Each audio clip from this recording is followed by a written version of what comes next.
How to completely log out of Uber Eats app or to remove their login information.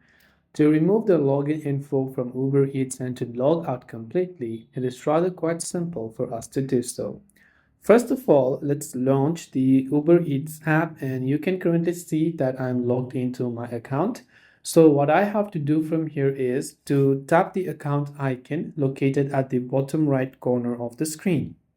When we've done that, tap the profile icon located at the top right hand side of the screen. When we go to the profile icon, over here you can see this red text that says sign out. So of course what we want to do is to tap the sign out button that you can see here. It will ask me, are you sure you would like to sign out? So yes, we are 100% sure. So tap the sign out button, and just like that, you can see we've successfully signed out of the Uber Eats app. And this is a simple method on how we can log out completely from Uber Eats.